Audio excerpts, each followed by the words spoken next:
প্রতিবাদটা হুগলি জেলা থেকে শুরু হয়েছিল।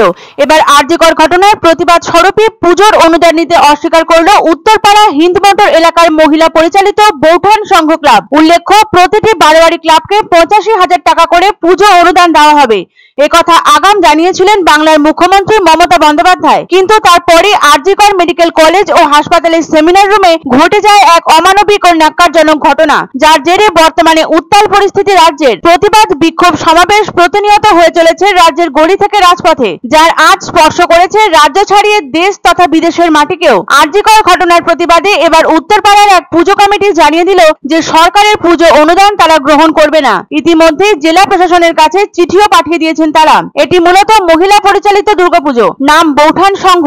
এই পুজো আয়োজনের দায়িত্বে থাকেন মূলত মহিলারাই। পুজোর সরকারি অনুদান পেলে জাঁকজমক যে একটু বেশি হবে তা বলাই বাহুল্য, কিন্তু আরজিকর ঘটনার প্রতিবাদে তারা সরকারি পুজো অনুদান গ্রহণ না করার সিদ্ধান্ত নিয়েছে। এ প্রসঙ্গে পুজো উদ্যোক্তাদের দাবি, তারা প্রতিবারই পুজো অনুদান নিয়ে থাকেন। এই বছর আরজিকরের ঘটনার প্রতিবাদে সরকারি অনুদান প্রত্যাখ্যান করলেন তারা। পুজো উদ্যোক্তারা জানিয়েছেন, চরম নির্যাতনের শিকার হতে হয়েছে ওই চিকিৎসককে, যাকে এক কথায় অমানবিক বললেও অত্যুক্তি হয় না। তারই বিচার চাইছেন তারা। গোটা বিশ্ব জুড়ে চলছে আরজিকর কাণ্ডের প্রতিবাদ। প্রতিনিয়ত মিছিল বেরিয়ে চলেছে রাজ্যের প্রতিটি জেলায়। এ মিছিল প্রতিবাদের, এ মিছিল বিক্ষোভের, এ মিছিল সাধারণ মানুষের।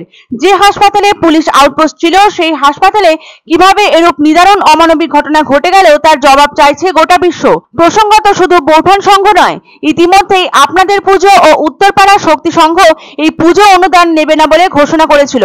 এবার আরজিকর কাণ্ডের জেরে উত্তরপাড়ার পরপর 3টি পুজো কমিটি যে পুজো অনুদান নেবে না বলে ঘোষণা করেছে, তা দৃষ্টান্তমূলক এবং যথেষ্ট তাৎপর্যপূর্ণ। জানা গিয়েছে, এর আগে উত্তরপাড়ার জয়কৃষ্ণ স্ট্রিটের আপনাদের দুর্গাপূজার সরকারি অনুদান নেবে না বলে জানিয়ে দিয়েছিল।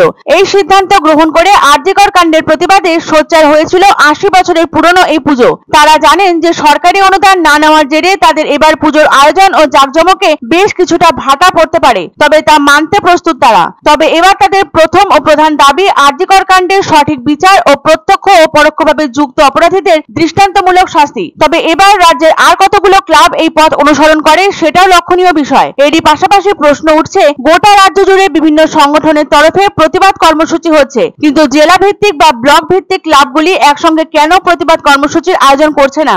সমাজের সব অংশের মানুষ আরজিকর কাণ্ডের ঘটনার প্রতিবাদে সরব হয়েছেন। পথে নেমে প্রতিবাদ চলছে শহর থেকে গ্রামে। দাবি, দোষীর দৃষ্টান্তমূলক শাস্তির পাশাপাশি নারী সুরক্ষা নিশ্চিত করা।